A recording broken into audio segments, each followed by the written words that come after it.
Welcome to listening. Multiple choice, multiple correct question type, and this is the practice set number one. As we earlier saw in the introduction session of multiple choice, multiple correct, in this question type you will listen to an audio and then you'll have to answer a question, and there'll be a number of choices given to you. And in multiple choice, multiple correct, more than one choice will be correct. So you have to select all of those correct choices. Just remember that if you select a wrong choice, then you will receive a negative mark. So multiple choice, multiple correct is one of the very few question types in PTE Academic which have a negative marking. Now, the way we are going to do this practice set and the rest of the practice sets in multiple choice, multiple correct. So just like the exam, the question will appear first, and after 7 seconds, the audio will start. So use those 7 seconds to quickly read the question. What are you actually being asked to answer in the question, and then try to go through the answer choices. So when you know what you are looking for, then listening to the audio will be much easier, and you'll be able to identify specifically what you need to find. All right. Once you do that, then I'll give you 30 seconds. 30 seconds more to um, quickly go through the choices and find out to select all the choices that you think are correct. Once you do that, then after 30 seconds we are going to check the answers, and as always then we are going to go into the detail and discuss why those choices are the correct ones. Okay, so it's time to start the first question. Here we go.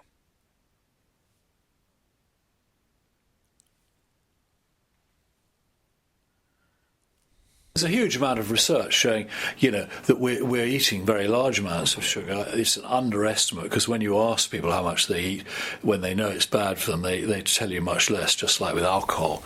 So the actual estimates of sugar are much lower than they should be, but we're all eating far too much sugar. We don't need sugar. It's stuffed into products like sweet and soft drinks. One bottle of Coca-Cola's got 10 teaspoons of sugar in, and then biscuits and all the confectionery, cakes, and everywhere you move there's sugar, and it's incredibly cheap for the industry to put in. It's one of the cheapest ingredients you can put into food. Okay, so you had 7 seconds in the beginning in which you must have read the question, and basically the question is that you have to find what the correct statements are, and then I hope in those 7 seconds you quickly had cast your eye over these choices, so you would have got a sense that you probably need to find some facts around sugar. Okay, now it's helpful in all the audio questions, to be uh, able to take some notes as you're listening. So if you have done that, now I'll give you 30 seconds to look at the choices and compare with what you understood or what you have taken down in your notes, and then identify which of the following are correct statements. So I'll give you 30 seconds now. Go ahead, I'll let you know when 30 seconds are over. I'll stop you.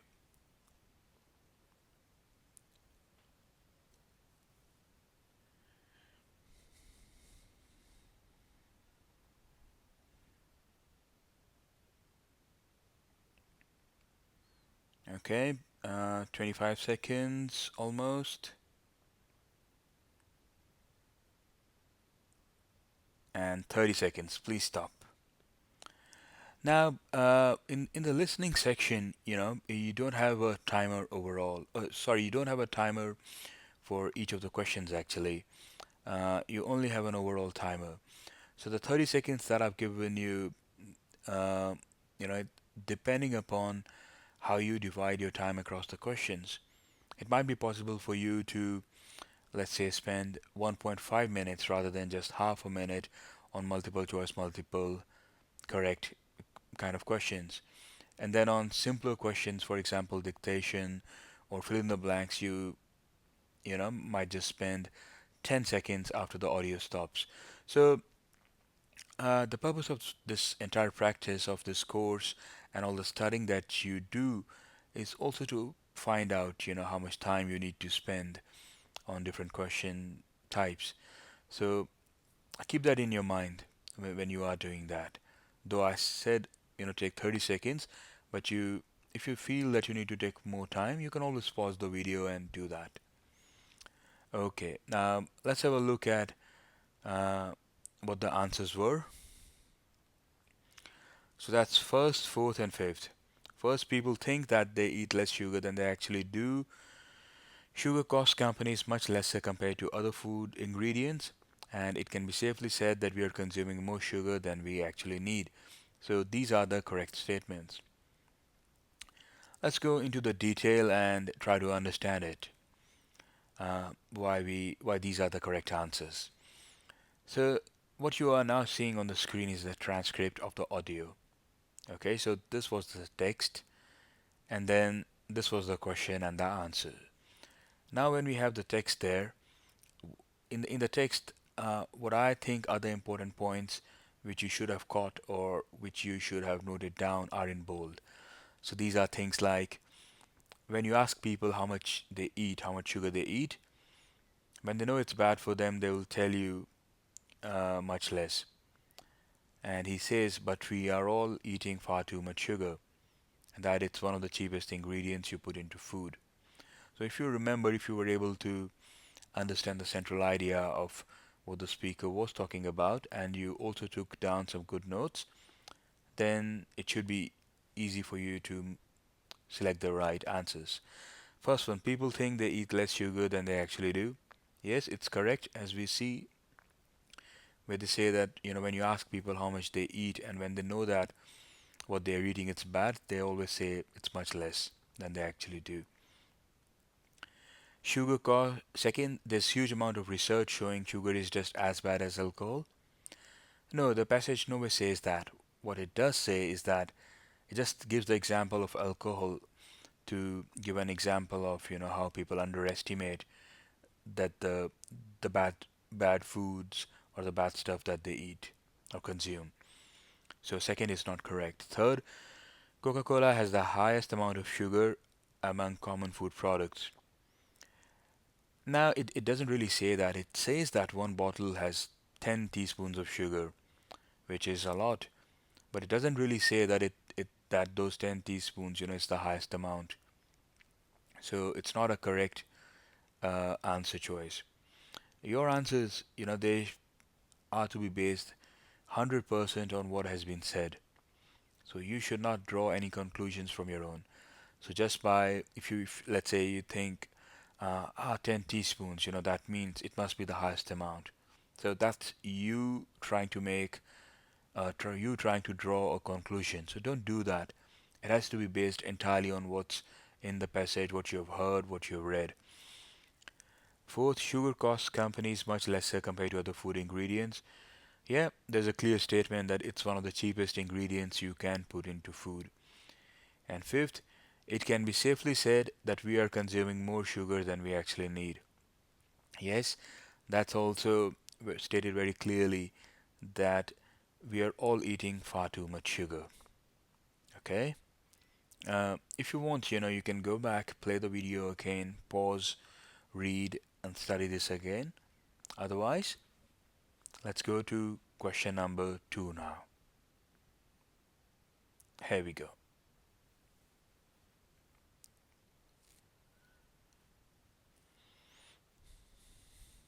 Surprised when I read labels what sugar's in, and I'll find it's quite high up the ingredients, and that also there's some other form of sugar also in the ingredients like glucose.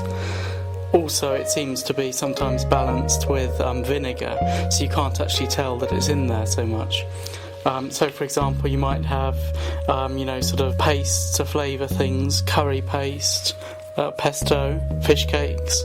It seems crazy to me that you seem to find sugar in all these foodstuffs, where if you're preparing the food, you wouldn't actually include any sugar yourself.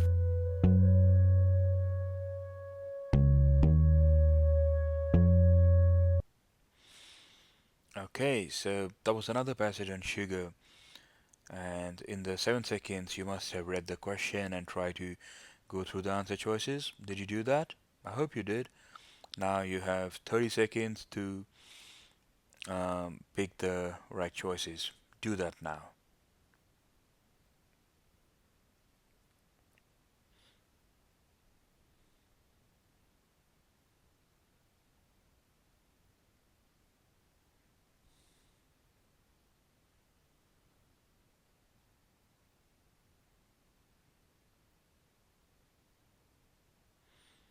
Okay, almost 25 seconds.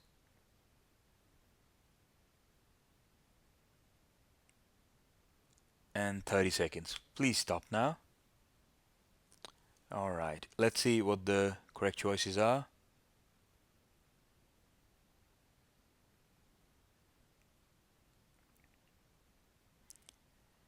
So it's second and third. Second, the question was that why is it difficult to guess which products have sugar or not? So the correct choice is second, which is ingredient labels sometimes list sugar by other names, so you can't really guess. And third, its taste is sometimes balanced by other ingredients, so you can't really identify. Now, though I said 30 seconds, you can always pause the video and take more time.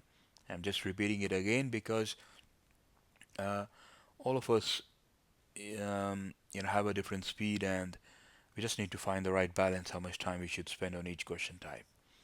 Okay, I promise I'll not repeat that again.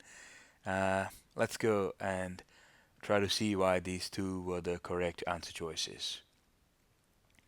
So the passage was this. Uh, Surprised when I read labels what sugar is in, and then the main points that it says is I find it's quite high up ingredients, and there's also some other form of sugar in the ingredients like glucose.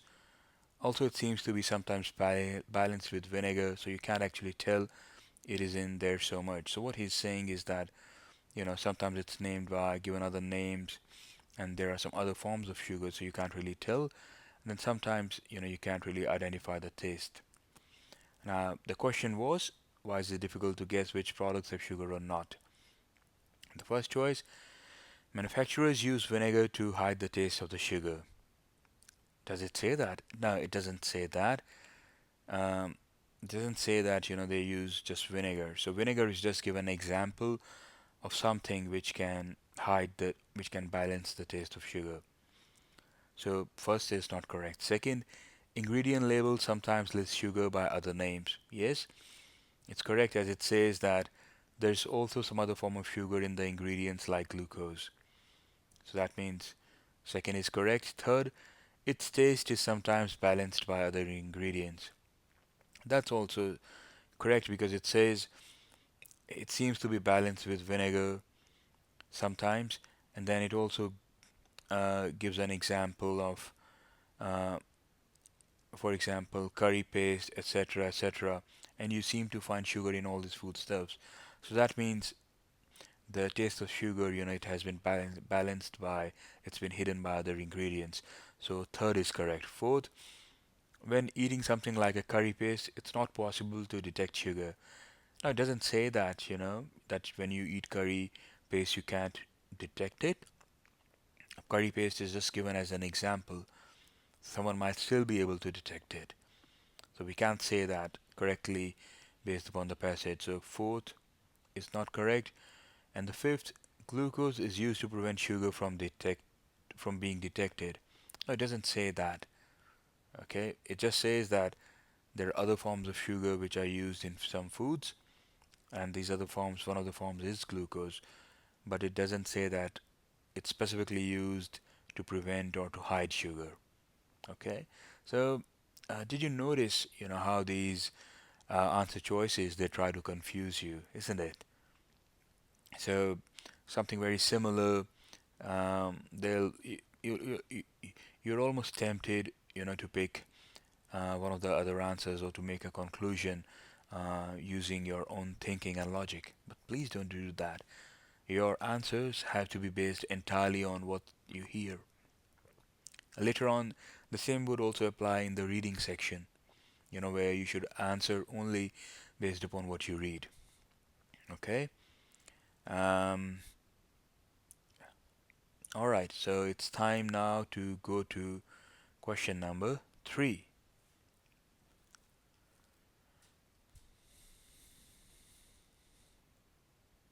Just about old enough to remember when God Save the Queen was played at the end of films in the cinema. At such moments we were expected to stand to attention before filing out of the auditorium and onto the streets.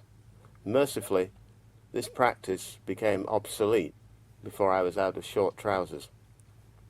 In recent years, I've seldom had to endure the drone of the national anthem. As a nation, we hear it before the kick-off of England football matches. We also hear it on the rare occasions, at least prior to 2012, that a British athlete won a gold medal at an athletics championships or at the Olympics. We might hear a snatch of it on the news whenever the monarch turns up on an official visit. But the fact is, God Save the Queen probably reached the height of its popularity during the heyday of the British Empire, when nearly all the colonial territories utilized it as their national theme tune. However, with the onset of 20th century decolonization, God Save the Queen was quickly replaced by new national anthems in Africa, in Asia, in the Caribbean, in Australasia and Canada. These days, its ponderous beat is no longer globally ubiquitous. Okay, 30 seconds, start now.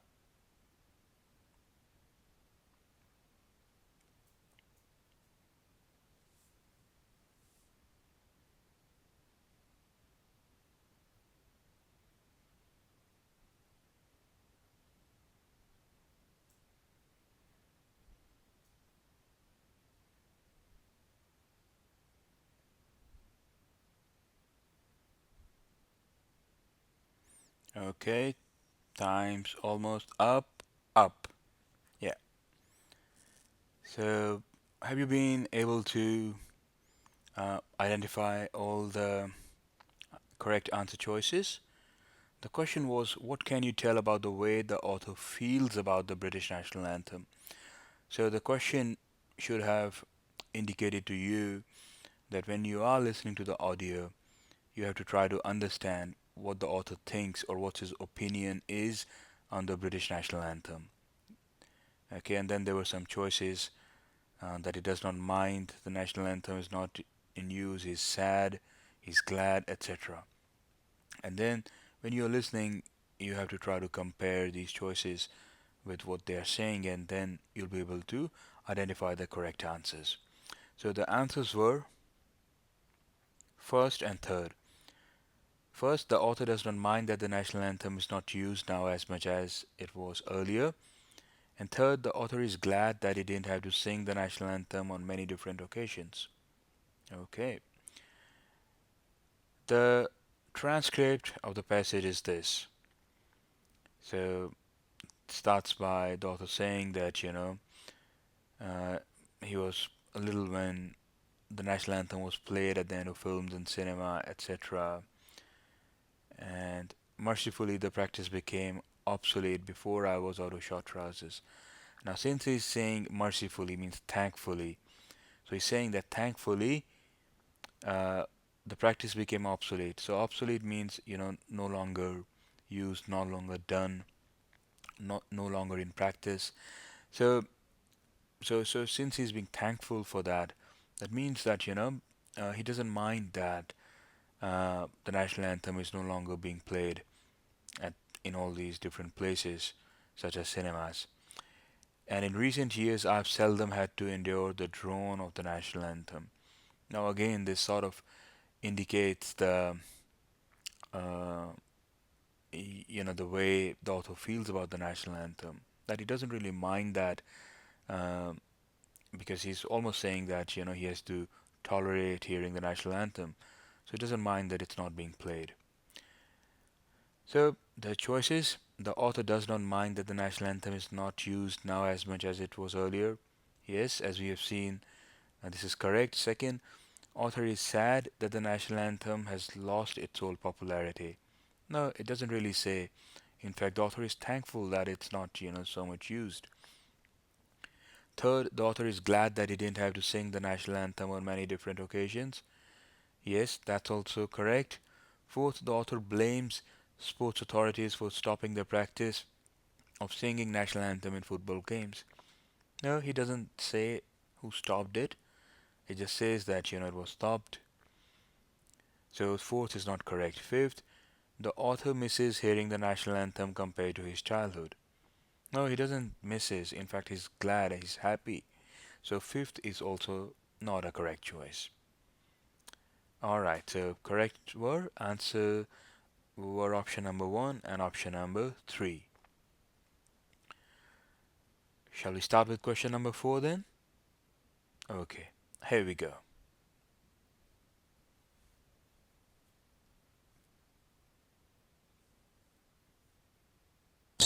And spend a bit more time, with things that we find pleasurable and purposeful, which would include spending more time with people that we like being with, would include spending a bit more time outdoors, maybe listening to music. All of these things that I think most of us know, if we stop and think for a moment, would make us feel a bit happier. The interesting question is why we don't do more of it, and helping others too makes us feel nice too. So all these things that we would get good feedback for if we paid attention to those experiences. But one of the reasons why we don't do those things more is we don't pay attention to those experiences as much as we might. We tell ourselves big stories about the things that we think should make us happy. Buying more stuff, earning more money, the kind of narratives and stories that we tell ourselves or we're told by other people that sometimes deviate us off the path of using our time in those ways that make us happier. All right, now just for a variation and to help you able to better understand how much time you should be spending on questions of this type, this time I'll give you 60 seconds. All right, so take 60 seconds.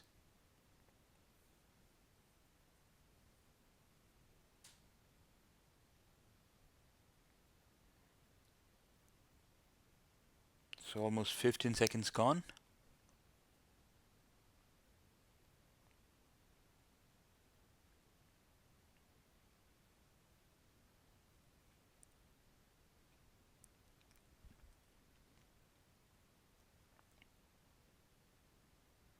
Thirty seconds.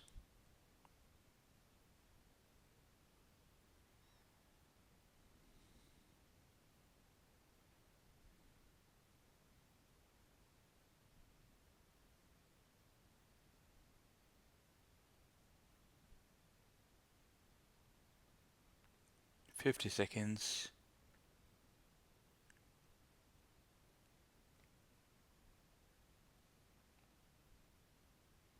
And 30 seconds. All right. So the question was, why do people not spend as much time as they could on doing things that would make them happier? And the answers were 3 and 5.